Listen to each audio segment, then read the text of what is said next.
tengan un excelente día, doctor y compañeros. A nosotros nos corresponde hablar sobre el laboratorio número 1, que lleva por tema nariz, boca y faringe. Les hablaré sobre la nariz, la cual tiene dos porciones: el apéndice nasal o nariz propiamente dicho y la cavidad nasal. Tiene forma piramidal y su ángulo libre se conoce como punta o vértice. Está unido a la frente por medio de la raíz o puente de la nariz. La porción redondeada que va desde el ángulo hasta el puente de la nariz se conoce como dorso de la nariz. Esta presenta dos ventanas nasales anteriores o narinas, las cuales están limitadas medialmente por el septo nasal y lateralmente por las alas de la nariz. Se mantiene abierta gracias al espino nasal inferior, al septo nasal, a los cartílagos alares y a la porción adyacente del hueso maxilar. La nariz tiene como funciones que favorece el sentido del olfato, también permite el paso del aire durante la respiración y acondiciona el aire inspirado, es decir, lo calienta, lo filtra y lo humedece. También sirve para eliminar los residuos provenientes del aire que uno inspira. También recepción y eliminación de secreciones provenientes de senos paranasales y conductos lacrimonasales. La cavidad de la nariz, esta va desde las narinas hasta las coanas. Posee tres regiones: el vestíbulo nasal, que es que va desde la narina o del orificio nasal anterior hasta un pequeño reborde que se conoce como limen nasi. Este está recubierto de piel y posee pelos o vibrisas y glándulas sudoríparas y sebáceas. También está la región olfativa u olfatoria. Esta comprende la mucosa que cubre la lámina cribosa, el cornete superior y un tercio superior del tabique nasal. Aquí se encuentra un fascículo de fibras nerviosas que en conjunto recibe el nombre de nervio olfatorio. Y por último tenemos la región respiratoria. Esta comprende la mucosa que cubre el resto de la cavidad nasal, la piel del vestíbulo y la mucosa que cubre la nasofaringe, los senos paranasales y el revestimiento del conducto lacrimonasal, por lo tanto de la conjuntiva. La mucosa es muy vascularizada, en especial en los cornetes. Esto le permite calentar el aire inspirado. Ahora, las fosas nasales poseen un límite medio que se llama septum o tabique nasal, y posee los límites laterales, que son las alas que ya les mencioné. Esta tiene forma ovalada, orificios ovalados, y son aproximadamente iguales. Posee límites que son el piso, el techo, pared lateral y pared medial. Hablaremos sobre el piso. Este está formado por la apófisis palatina del hueso maxilar, por la lámina horizontal del hueso palatino. Está formado de tejido blando de la nariz. También se le conoce como paladar duro.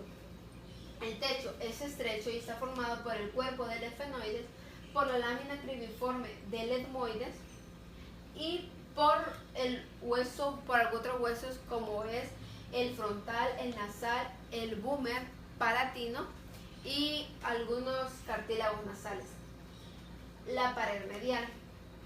Esta es el tabique nasal y está formado por la lámina perpendicular del etmoides superior y posteriormente, inferior y posteriormente por el búmer y anteriormente por los cartílagos nasales. Todo eso está cubierto por mucosa y también recibe unas pequeñas contribuciones que son del hueso maxilar y de los palatinos.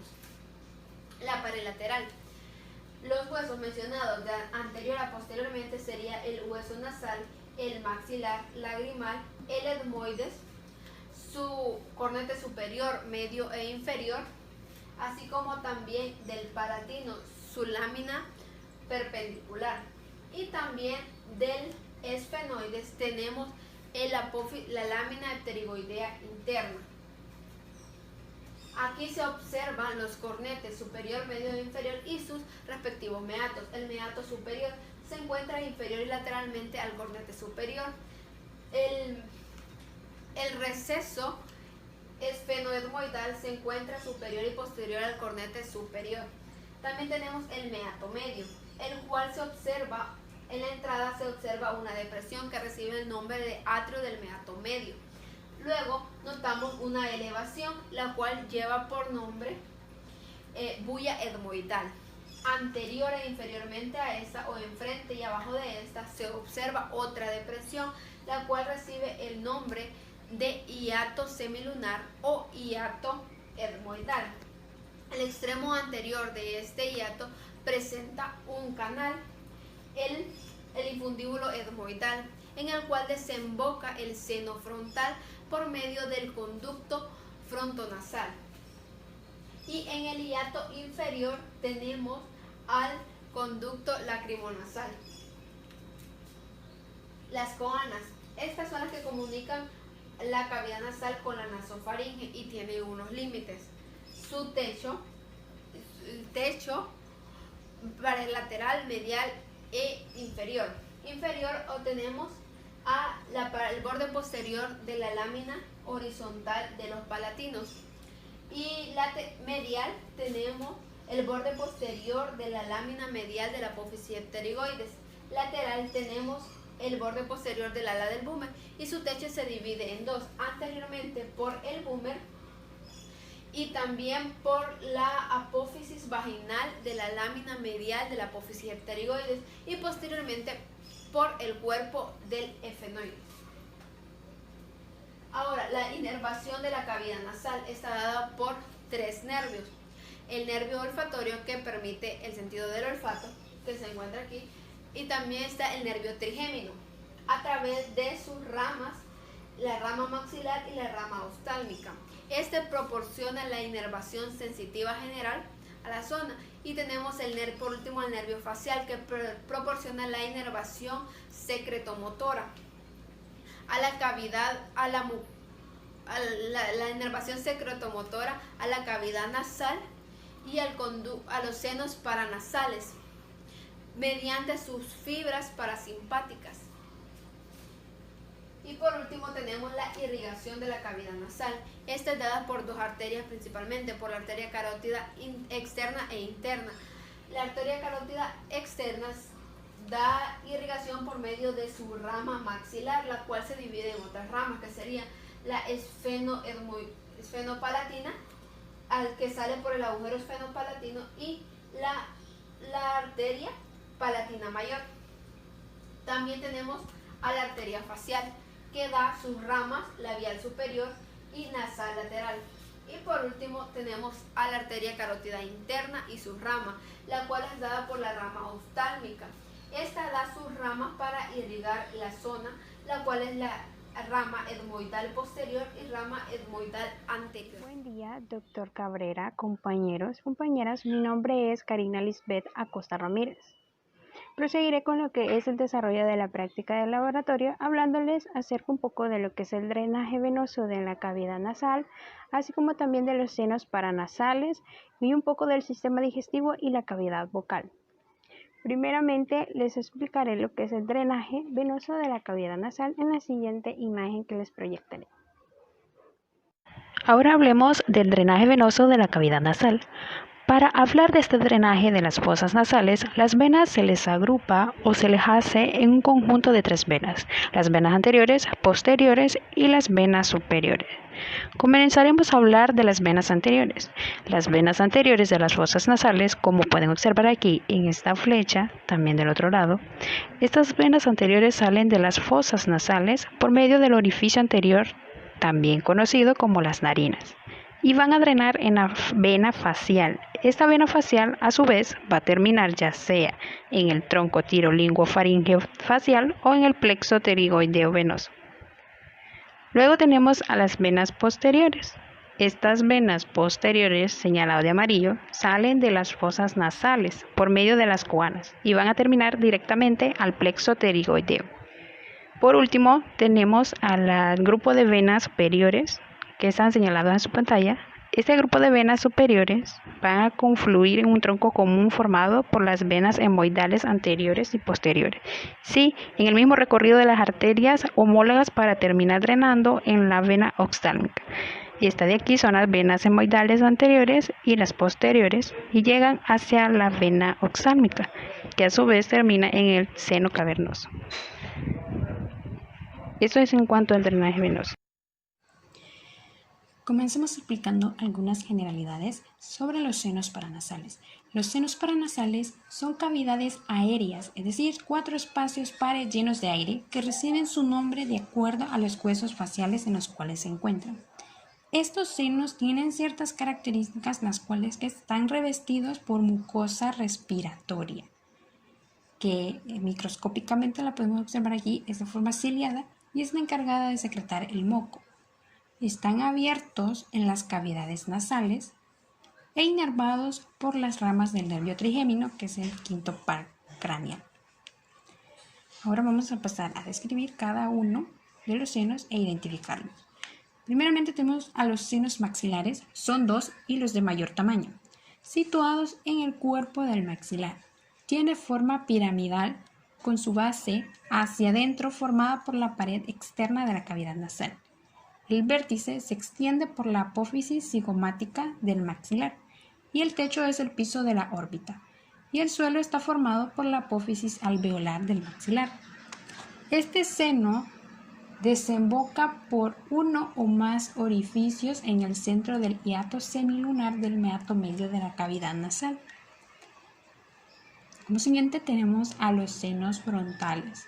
Son 2 y están contenidos en el hueso frontal, situados detrás de los arcos superciliares, separados por un tabique, y se abren por medio de los conductos frontonasales en el infundíbulo del hiato semilunar en el meato medio de la cavidad nasal. Siguiente están los senos hemoidales.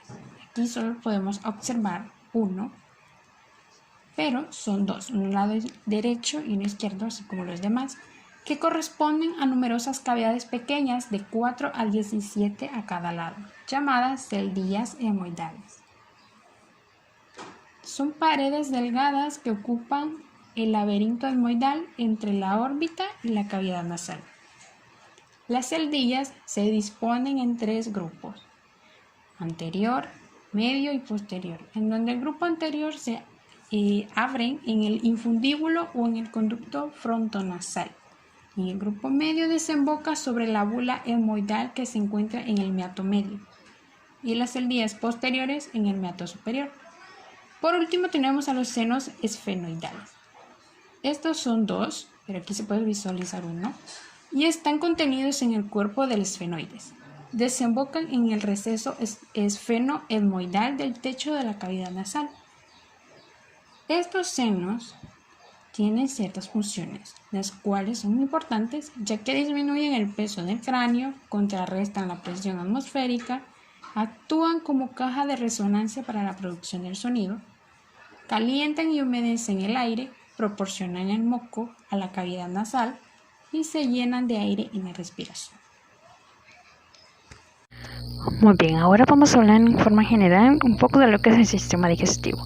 El sistema digestivo provee el aparato para la digestión de alimentos, consiste en el tubo digestivo, órganos y glándulas anexas a este. El tubo digestivo es un conducto músculo-membranoso de unos 9 metros de largo que se inicia en la boca y termina en el ano. Consta sucesivamente de las siguientes partes: la boca, la faringe, el esófago, el estómago, el intestino delgado, el intestino grueso y el ano. Ahora, sabiendo esto, vamos a pasar a describir lo que es la cavidad oral o bucal. En la boca se efectúa la masticación de los alimentos. Se modifican los sonidos producidos por la laringe, dando como resultado el habla. Además, puede utilizarse para respirar porque se abre en la faringe. Se encuentra al inicio del aparato digestivo y es de forma más o menos oval. Se le reconocen 2 porciones, una externa de menor tamaño, que es el vestíbulo oral, y una interna de mayor tamaño, que es la cavidad oralmente propiamente dicha. Ahora vamos a delimitar el vestíbulo oral en las siguientes estructuras que contiene. En el ventro lateral tenemos a los labios y las mejillas. En el dorso lateral los dientes y encías. En el techo y el piso están formados por repliegues de mucosa que se reflejan de los labios y las mejillas a las encías.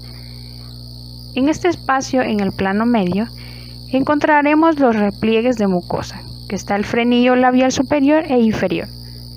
Los labios son dos pliegues que rodean el orificio de la boca y se hallan cubiertos externamente por la piel e internamente por la mucosa oral. Entre ambas láminas se encuentra el músculo orbicular de los labios, vasos y nervios labiales, grasa y glándulas labiales. Con los dientes en aposición, el vestíbulo se comunica con la cavidad oral por detrás del último molar. Siempre en el vestíbulo, enfrente de la corona del segundo molar superior, se encuentra la papila que marca la abertura del conducto de la glándula parótida.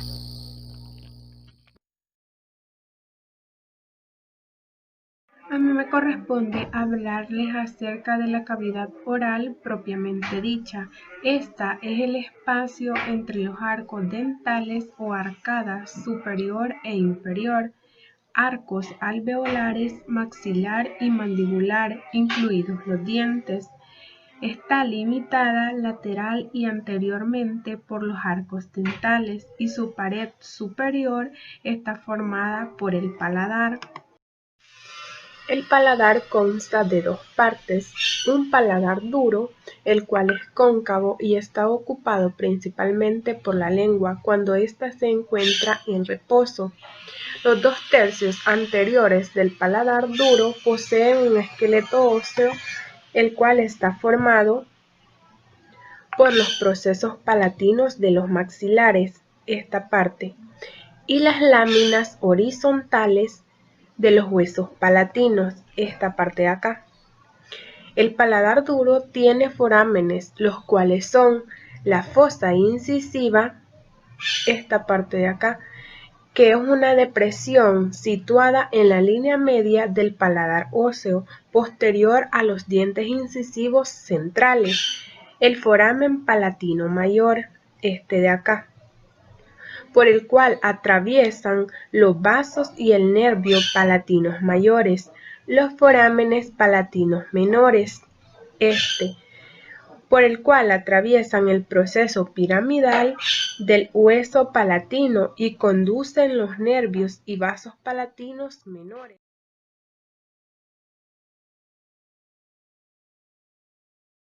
El paladar blando. Este es el tercio posterior móvil, el cual se encuentra suspendido del borde posterior del paladar duro. Este paladar carece de esqueleto óseo, pero posee un importante refuerzo aponeurótico.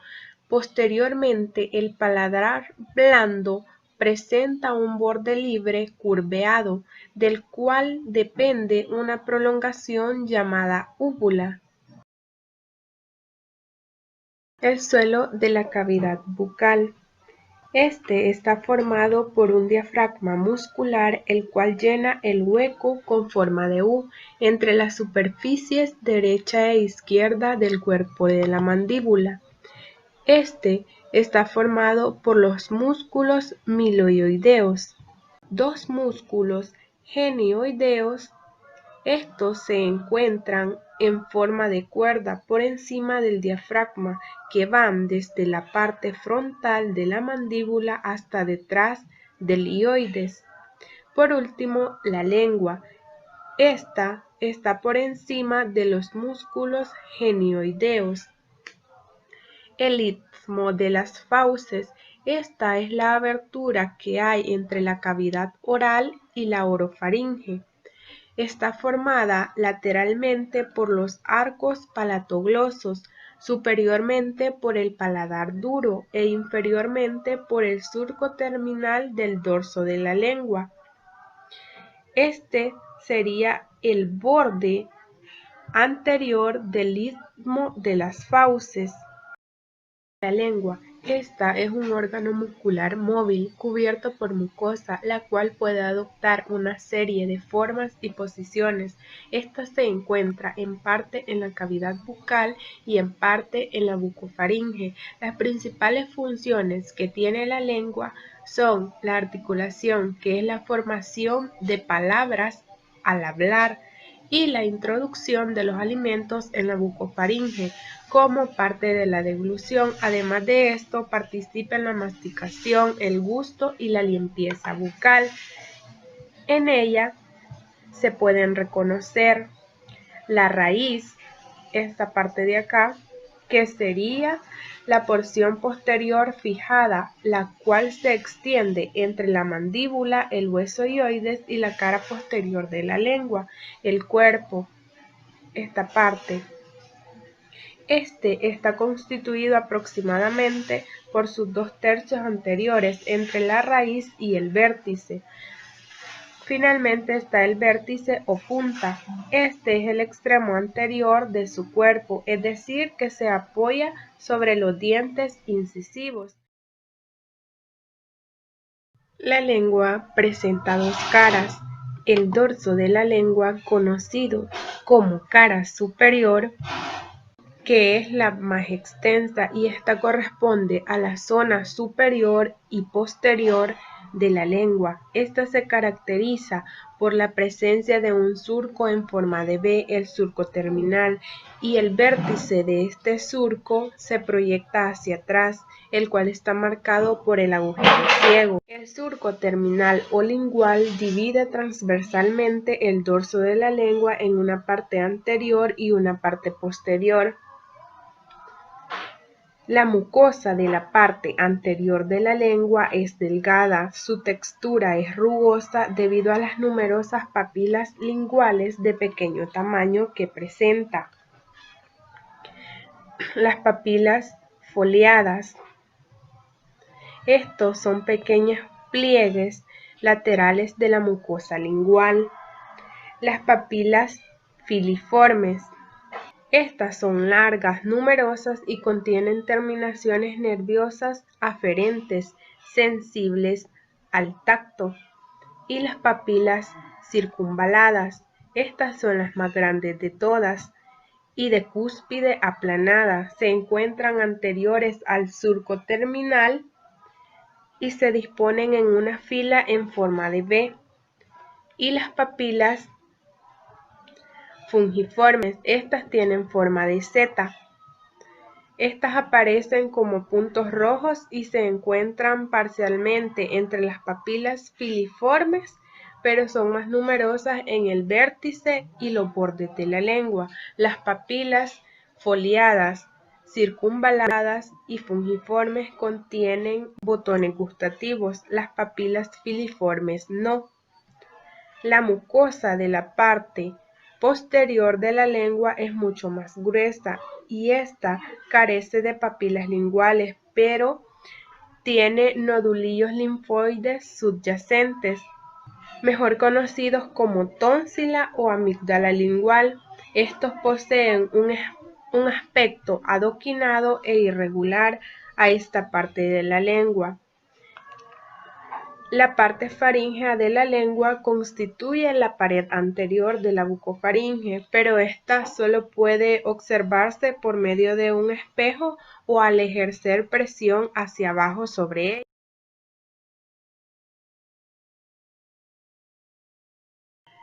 Y finalmente está la cara inferior de la lengua. Es la parte inferior la cual descansa habitualmente sobre la pared inferior de la boca. Está cubierta por mucosa delgada y transparente. Esta cara conecta con la pared inferior de la boca y lo hace mediante un repliegue llamado frenillo lingual, que es este, a través del cual puede moverse la porción anterior de la lengua. Que tenga un excelente día, doctor Cabrera. Mi nombre es Eter Isabel Argueta Iraeta y a mí me corresponde hablar acerca de los músculos de la lengua. Vemos de que estos se clasifican entre los músculos extrínsecos y los músculos intrínsecos. Y entre los músculos extrínsecos podemos localizar lo que es el músculo geniogloso. Tenemos aquí el músculo iogloso, el músculo estilogloso y el músculo palatogloso. El músculo geniogloso. Vemos de que este es el músculo más voluminoso de los cuatro y este se encuentra en la parte central. La acción de este músculo es deprimir la lengua y bajar la parte central de la misma. Ahora tenemos lo que es el músculo estilogloso. El músculo estilogloso es un músculo alargado y asentado, y entre su función es retraer la lengua y elevar sus lados. Ahora tenemos el músculo hiogloso. El músculo hiogloso es un músculo de forma cuadrilátera que se sitúa fuera del músculo geniogloso. Vemos de que este tiene su origen mediante dos fascículos que se originan en el asta superior del hueso efenoides y el cuerpo del hueso efenoides. Vemos de que la función de este es poder deprimir la lengua y retraerla.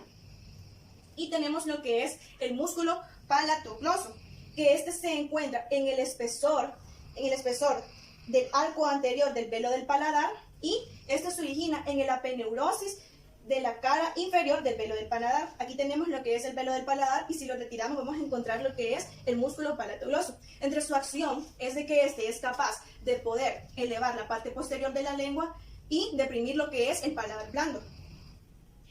Ahora tenemos lo que son los músculos intrínsecos. En los músculos intrínsecos podemos localizar que es el músculo longitudinal superior, el músculo longitudinal inferior y el músculo transverso.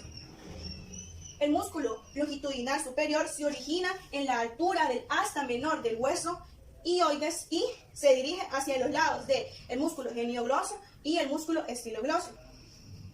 El músculo longitudinal superior, este también se origina en el asa menor del hueso hioides, y vemos de que sus fibras se dirigen hacia la mucosa de la lengua para perderse entre ellas. Ahora bien, entre la acción de estos músculos longitudinales, vemos de que estos actúan simultáneamente para poder retraer, para poder acortar y engrosar la lengua cuando ésta se encuentra protrudida.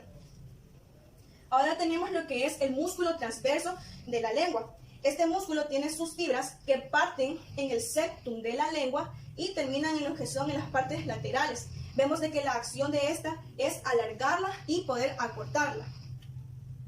Ahora tenemos la cara inferior de la lengua. Cara ventral o cara inferior de la lengua. Podemos ver aquí un pliegue de mucosa, que este es llamado pliegue lingual.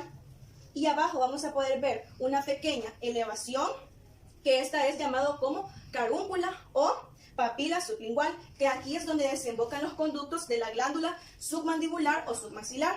Ahora, vemos de que lateral a la carúncula encontramos lo que es el pliegue sublingual. En ese pliegue desembocan los conductos de la glándula sublingual.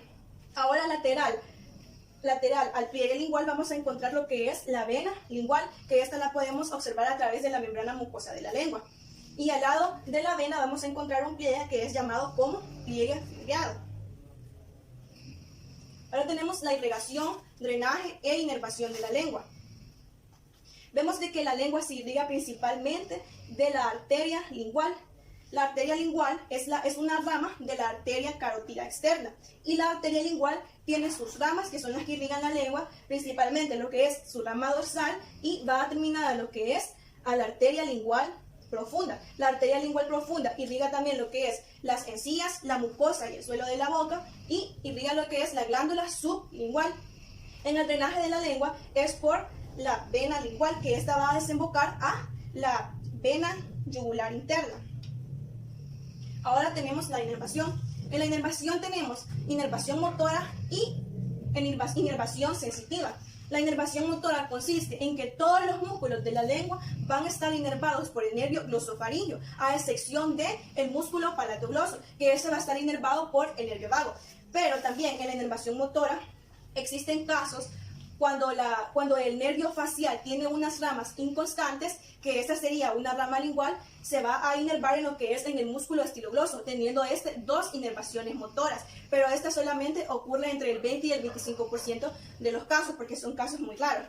Ahora tenemos lo que es la inervación sensitiva especial, y esta consiste de que 2/3 anteriores de lengua van a estar inervados por el nervio lingual, que esta es una rama del quinto par craneal.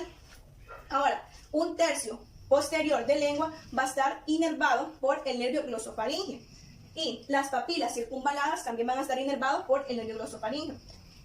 Y cerca del epiglotis va a estar inervado por el nervio vago. Ahora, en la inervación sensitiva especial, vamos a tener que 2/3 anteriores de lengua van a estar inervados por el nervio cuerda del tímpano, que esta es vemos de que esta es una rama interpretosa del nervio facial, que esta va a traer lo que es la cavidad timpánica, se va a alojar con la cisura del láser, se va a unir con el nervio lingual y aquí se va a ir a lo que es a los 2 tercios anteriores de lengua. Ahora vemos de que 1 tercio posterior de lengua también va a estar inervado por el nervio glosofaringeo, las papilas circunvaladas por el nervio glosofaringeo y cerca del epiglottis por el nervio glosofaringeo. Ahora vamos por la mandíbula. En la mandíbula vamos a reconocer lo que es los alvéolos dentales, que son los pequeños orificios, que es cuando los dientes no están. Por ejemplo, aquí tengo una impresión dental y aquí podemos observar que hacen falta unos dientes. Entonces, estos son llamados alvéolos dentales. Y también tenemos lo que es la línea milogioidea, tenemos la fosa digástrica, tenemos la fosa submandibular, tenemos la fosa sublingual, tenemos las espinas mentonianas y tenemos lo que es la língula. Ahora vamos con los dientes. Vemos de que la primera dentición la tenemos entre los 6 a 2 años. Esta es llamada como dientes primarios o dientes de leche, que estos son 20 en total. Luego tenemos la segunda dentición, que son los dientes permanentes. Esto se hace entre los 6 a 12 años. Tenemos una investiga que dice, investigue sobre las fórmulas dentarias. Bueno, vamos a ver aquí, que tenemos en los dientes, tenemos aquí las impresiones dentales. Entonces, aquí tenemos el arco mandibular izquierdo y tenemos el derecho, igualmente en el inferior. Entonces, esto lo vamos a dividir así. Vamos a poner una línea. Y luego vamos a contar. Vemos de que tenemos 2 incisivos. Tenemos un canino, tenemos 2 premolares y tenemos 3 premolares, igualmente en el arco inferior. Entonces, la fórmula dentaria sería que si tenemos 2 incisivos superiores, vamos a poner una I para marcar el incisivo, y tenemos 2 incisivos, 2 superiores y 2 inferiores. Luego vemos que tenemos un canino superior y un canino inferior. Ahora vamos a poner la PM para premolares. Tenemos 2 premolares superiores y 2 premolares inferiores. Y luego tenemos 3 molares. 3 superiores y 3 inferiores. Ahora, el total de esto nos va a dar 16, pero como tenemos arco izquierdo y derecho, lo vamos a multiplicar por 2 y tenemos al final 32 dientes. Ahora lo voy a mostrar un poquito más de cerca para que podamos identificarlo más. Que vemos aquí que estos aquí son los 2 incisivos. Vemos aquí el canino. Vemos aquí los 2 premolares y aquí atrás tenemos los 3 premolares. Ahora vamos con las glándulas salivales. En las glándulas salivales vemos que tenemos glándulas, se clasifican como glándulas menores y glándulas mayores. Las glándulas menores se localizan en lo que es en el paladar, en la parte de abajo de la boca y en las mejillas y en los labios.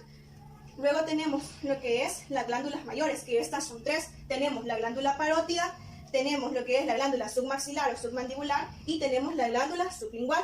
La glándula parótida vemos que es la más grande de las 3. Esta tiene una forma de cuadrilátera asentada y vemos de que tiene su base superiormente y un vértice hacia abajo. Esta pesa alrededor de unos 14 a 28 gramos. Y vemos de que esta está en la rama mandibular anteriormente y al esternocleidomastoideo posteriormente. Vemos de que está situada por debajo del arco cigomático y por debajo y delante del oído externo. Este tiene un conducto que mide aproximadamente 7 centímetros de largo y este va a desembocar en la segunda corona de la muela. Esta va a desembocar en la segunda corona de la molar. Ahora bien, tenemos lo que es la glándula submandibular. La glándula submandibular tiene una forma de garfio y un tamaño de almendra. Vemos de que esta tiene una parte superficial del cuerpo y una prolongación que es profunda. Esta está en el triángulo digástrico, que es en el vientre posterior del músculo digástrico y en el vientre anterior del músculo digástrico. Esta tiene un conducto que mide unos 5 centímetros de largo y esta va a desembocar en la carúncula, de 2 a 3 orificios de la carúncula. Ahora bien, tenemos lo que es la glándula sublingual. La glándula sublingual es la más estrecha y es la más pequeña de todas. Vemos de que esta está situada justo debajo del paladar de la boca. Y esta se encuentra al lado del frenillo lingual y en contacto con la fosa sublingual. Vemos de que la cara interna está cerca de la sínfisis. Vemos de que su borde superior forma un pliegue que es llamado como pliegue sublingual y la mayoría de estos conductos va a desembocar libremente por ahí. Entonces, viendo las impresiones dentales,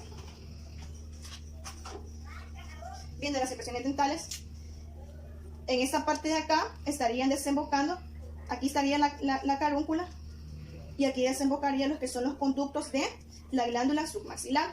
Y aquí tendríamos unos pequeños orificios que son los conductos de la glándula sublingual. Y esta es toda mi participación y muchas gracias.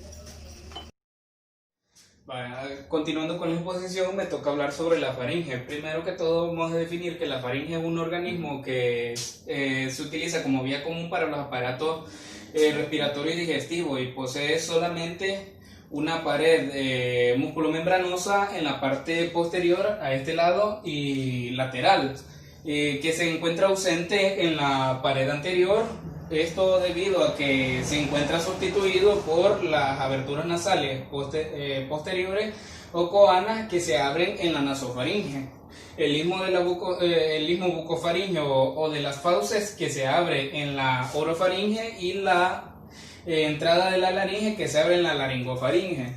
Podemos decir de que la faringe se extiende desde la base del cráneo hasta el borde inferior del cartílago cricoides, a nivel de la sexta vértebra cervical. También otra cosa que después de esto, aquí se continuará con el esófago. La faringe guarda una estrecha relación con el músculo pterigoideo medial y la vaina carotidia y su contenido. La faringe va a estar separada de la columna vertebral por medio del espacio retrofaríngeo, que es esta línea que observamos acá. Este espacio, en su contenido vamos a encontrar tejido conjuntivo o conectivo laxo. Luego pasaremos a hablar sobre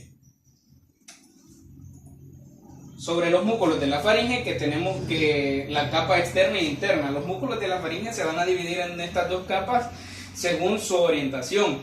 La capa externa, o conocida como circular, va a estar conformada por los 3 músculos constrictores, que son estos que observamos acá: constrictor superior, medio, inferior. Además de esto, nos menciona de que estos músculos de ambos lados, aquí porque se encuentra diseccionado, no podemos verlos del otro lado, se unen a esta línea que observamos acá, que se le conoce como rafe faríngeo. La función que estos realizan es que contraen o estrechan a la faringe. También nos pide, como investigue, mencionar cuál es la inervación de estos músculos. La inervación de los 3 músculos va a estar dada por el ramo faríngeo del nervio vago y el plexo faríngeo, pero la diferencia es que el constrictor medio y el constrictor inferior va a estar inervado también por más ramos que provienen del nervio laríngeo, ramo externo del nervio laríngeo y del nervio laríngeo recurrente, estos 2 nervios provenientes del vago. Ahora pasamos a la capa interna, que la capa interna va a estar formada también por 3 músculos, que son los músculos elevadores y reciben el nombre de su origen. Vamos a tener el palatofaríngeo, el estilofaríngeo y el salpingofaríngeo, que es esta pequeña línea. El palatofaríngeo se origina del paladar blando, mientras que el estilofaríngeo se origina de la apófisis estiloides y el salpingofaríngeo se origina de la parte cartilaginosa del orificio o de la tuba auditiva. Cabe mencionar de que la inervación de estos músculos va a estar dada también por el nervio, la rama faríngea del nervio vago y el plexofaríngeo. Lo único que el estilofaríngeo va a estar inervado directamente por el nervio glosofaríngeo. Luego vamos a pasar a aquí vamos a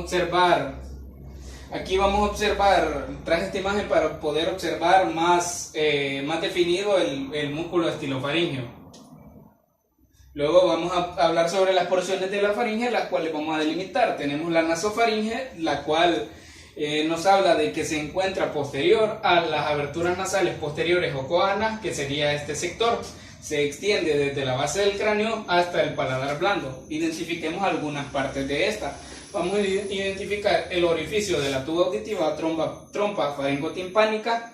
Luego de eso identificamos el rodete tubárico o toro tubárico. Además nos dice que anterior al orificio de la tuba auditiva localicemos el repliegue salpingopalatino o rodete del elevador, y posterior a posterior al orificio vamos a encontrar al rodete salpingofaríngeo. Atrás de este rodete vamos a encontrar también al receso faríngeo, y no debemos de olvidar que la amígdala faringeal se va a encontrar en la pared posterior de la nasofaringe. Luego vamos a hablar sobre la orofaringe, que también se le conoce como bucofaringe. Se me había olvidado mencionarles el investigue que nos pide sobre la nasofaringe, que es de la tuba auditiva. Vamos a mencionar que la tuba auditiva comunica los espacios que son de la nasofaringe y el oído medio. Esto lo hace para poder equilibrar las presiones de ambos lados de la membrana timpánica. Ahora sí, continuando con la orofaringe, vamos a mencionar de que la orofaringe se localiza posterior a la cavidad bucal y se encuentra entre el paladar blando y el borde superior de la epiglotis. En este caso nos pide que identifiquemos las siguientes partes. Vamos a identificar al velo del paladar o paladar blando como un pliegue móvil y que se continúa con un borde libre posterior de forma cónica, al cual, como podemos ver acá, se le conoce como úvula. Luego se prosigue con dos repliegues anteriores llamados arco palatogloso o pilares anteriores, y dos posteriores que son los arcos palatofaríngeos o pilares posteriores. También nos menciona de que el velo del paladar está formado por músculo y por mucosa. El investigue en esta nos pide identificar los músculos del velo del paladar. Los músculos del velo del paladar van a ser el tensor del velo del paladar, el extensor del velo del paladar, el palatofaríngeo, el palatogloso y el músculo de la úvula. Todos estos van a estar inervados por el nervio, la rama faríngea del nervio vago, y a través del plexo faríngeo, a excepción del tensor del velo del paladar, que este va a estar inervado por la rama pterigoidea medial proveniente del nervio mandibular. En este caso, pues sabemos de que ese nervio proviene del par craneal trigémino o quinto par craneal, y esto lo hace por medio del ganglio óptico. Luego vamos a pasar entre el arco palatogloso y el arco palatofaríngeo. Vamos a observar una pequeña depresión llamada fosa tonsilar, donde se ubica, como vemos acá, la tónsila palatina. Continuando con la laringofaringe nos dice que se va a extender desde el borde superior de la epiglotis hasta el borde inferior del cartílago cricoide a nivel de la sexta vértebra cervical. Nos menciona que solo identifiquemos que en la entrada, a ambos lados inferior de la entrada, vamos a encontrar estas protuberancias, estas depresiones, las cuales se les conoce como senos o recesos piriformes, los cuales la mucosa de estos cubre a los nervios laringeos, y además de eso nos menciona de que ahí se pueden alojar algunos cuerpos extraños. Nos pide también, como investigue, mencionar la irrigación y drenaje de la faringe. La irrigación de la faringe va a estar dada por la arteria faríngea ascendente, rama de la carótida externa, la arteria palatina ascendente, que es rama de la arteria facial, la arteria palatina descendente, que es rama de la arteria maxilar. Luego de eso continuamos con el plexo faríngeo, que nos menciona que la inervación motora y la mayoría de la inervación sensitiva va a estar dada por los nervios craneales, en este caso el glosofaríngeo y vago, que los cuales forman en la parte externa en la fase externa de la faringe, forman el plexo. este plexo que le conocemos como plexo faríngeo. Este plexo faríngeo se va a localizar sobre el músculo constrictor y va a estar formado por las ramas faríngeas del nervio vago, que es este que desciende, y del nervio faríngeo, del nervio glosofaríngeo, perdón. Y también se va a incluir una rama simpática que se encuentra más profunda, que la vamos a ver acá, que proviene del ganglio cervical superior de la cadena simpática. Entonces, esto todo lo forma la inervación motora. Además nos menciona que la inervación motora de este plexo va a ir directamente a los músculos de la faringe y del velo del paladar, con excepción que le mencionaba que el estilo faríngeo está inervado directamente por el glosofaríngeo. Otra cosa que cabe mencionar es que la inervación aferente del glosofaríngeo va a llegar hacia la mucosa de la faringe. Ahora, para pasar con las amígdalas o tónsilas, nos menciona de que existen unas colecciones de tejido linfoide, las cuales se encuentran circundantes a las aberturas o orificios de la cavidad nasal y de la cavidad oral, y estas sirven como defensas del cuerpo. Cuando se acumula este tejido linfoide, nos forman lo que son las amígdalas o tónsilas, entre que las que tenemos son la faríngea, la palatina y la lingual. Primero hablaremos de la faringe, que la faringe se le conoce también con el nombre de adenoides cuando ésta aumenta de tamaño, y podemos observar que se encuentra en la línea media del techo de la nasofaringe. Luego hablaremos sobre la tónsila palatina, la cual se encuentra a ambos lados de la orofaringe, entre el arco palatogloso y el arco palatofaríngeo, posterior al istmo de las fauces. Y la lingual nos menciona que es una colección o conjunto numeroso de nódulos linfáticos que se encuentran sobre el tercio posterior de la lengua. Ahora vamos a pasar al caso clínico, que nos menciona paciente femenina de 6 años que es llevada a consultar por presentar dolor de garganta y fiebre de 2 días. De evolución a la exploración física, se le encuentra 38.5 grados centígrados de temperatura, frecuencia cardíaca de 90 latidos por minuto y frecuencia respiratoria de 22 por minuto. Al inspeccionar la cavidad oral, se identifican que las amígdalas palatinas se encuentran aumentadas de tamaño, con áreas blanquecinas en su superficie, los pilares anteriores hiperémicos enrojecidos, al igual que la pared posterior de la faringe. Se diagnostica como amigdalitis. Las preguntas que nos hace son: ¿a qué tipo de tejido pertenecen las amígdalas afectadas en la paciente? Pues, como mencionaba, son cúmulos de tejido linfoide, entonces pertenecen al tejido linfoide. ¿Cuál es la ubicación exacta de las amígdalas afectadas? A ambos lados de la orofaringe, entre el arco palatogloso y el arco palatofaríngeo, posterior al istmo de las fauces. ¿Qué músculos se encuentran posteriores a la mucosa que está hiperémica? El músculo que se encuentra va a ser el palatofaríngeo. ¿Cuál tónsila se puede observar al inspeccionar la cavidad oral? Vamos a observar a las tónsilas palatinas y a las linguales, y la que no se observará va a ser a la tónsila faríngea. Además, algo que agregar: cuando la amigdalitis puede ser aguda y crónica. Cuando la amigdalitis persiste, o sea, da muy seguido a la persona, o digamos el medicamento que le han recetado no presenta ningún resultado, entonces algunos expertos recomiendan que se debe hacer una amigdalectomía, que básicamente es la extracción de las amígdalas.